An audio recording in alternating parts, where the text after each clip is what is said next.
रहा हूँ phases of cardiac cycle. एक कार्डियक साइकिल में एक साइकिल आती है वेंट्रिकल की सिस्टोल और डायस्टोल की, एक आती है एट्रियम की सिस्टोल और डायस्टोल की। एक कार्डियक साइकिल में ब्लड हार्ट पे आता है और वहाँ से पंप होके जाता है। तो इसके 3 फेज है। स्टार्टिंग करते हैं पहले फेज से, जॉइंट डायस्टोल से। जॉइंट डायस्टोल में एक बार एट्रियम डायस्टोल में स्टेट में होगा और एक वेंट्रिकुलर डायस्टोल स्टेट में होगा। तो इस पूरे फेज में चारों चैम्बर्ड हैं हार्ट के, वो रिलैक्स्ड स्टेट में होंगे। Tricuspid and bicuspid valve open होंगे। ब्लड जो एट्रियम पे आएगा वो एट्रियम से वेंट्रिकल में जाता रहेगा।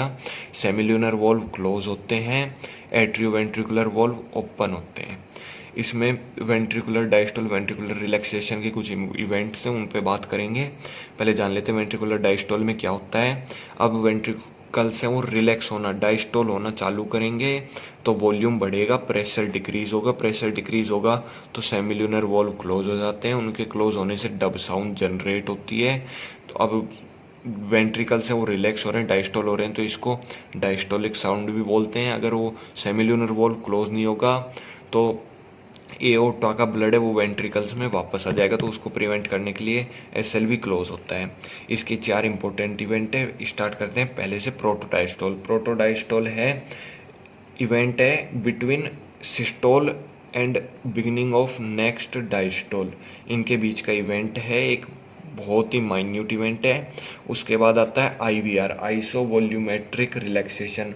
अब वेंट्रिकल्स रिलैक्स करना स्टार्ट कर चुके हैं, तो ये फेज है तब वेंट्रिकल्स हल्का सा, मतलब स्टार्ट ही करे हैं तो हल्का सा प्रेशर डिक्रीज हुआ है, तो उससे सेमिल्यूनर वॉल्व क्लोज हो गए हैं और atrioventricular valve already close ही होते हैं, क्योंकि पहले वेंट्रिकल कॉन्ट्रैक्ट स्टेट में थे तो उसमें एट्रियोवेंट्रिकुलर वॉल्व पहले से क्लोज थे। अब रिलैक्स करें हैं तो वो पहले से क्लोज ही हैं और सेमिल्यूनर वॉल्व क्लोज हो चुके हैं। तो आईवीआर में जो वेंट्रिकल होते हैं वो एक क्लोज चैम्बर की तरह होते हैं, सारे वॉल्व बंद होते हैं, तो वेंट्रिकल एक बंद कमरे की तरह हो जाते हैं। उसके बाद आता है रैपिड इनफ्लो। अब प्रेशर वेंट्रिकल और ज़्यादा रिलैक्स होंगे तो प्रेशर और ज़्यादा कम होगा, तो एट्रियोवेंट्रिकुलर वॉल्व ओपन हो जाएगा और ब्लड का एट्रियम से वेंट्रिकल में एक रैपिड फ्लो आएगा, उसको बोलते हैं रैपिड इनफ्लो। और उसके बाद चलता है डायस्टेसिस। डायस्टेसिस होता है नॉर्मल फ्लो, मतलब वेंट्रिकल्स में ब्लड, एट्रियम में ब्लड आएगा और वो डायरेक्ट मैं बता।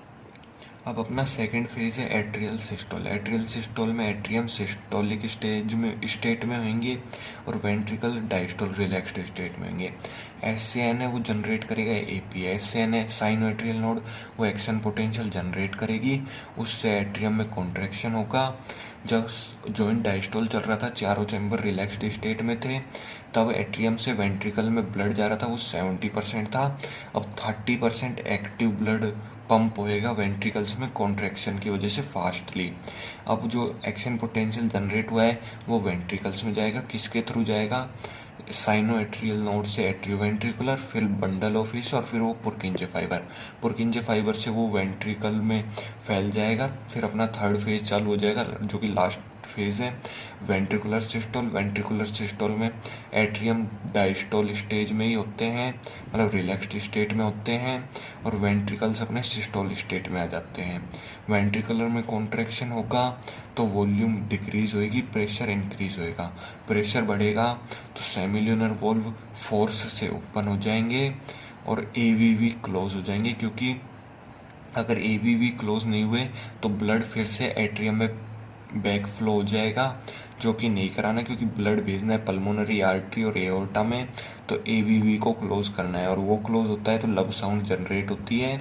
इस टाइम वेंट्रिकल कॉन्ट्रैक्ट कर रहे हैं, सिस्टोल कर रहे हैं, तो ये सिस्टोल के टाइम जनरेट हो रही है, तो सिस्टोलिक साउंड भी बोलते हैं।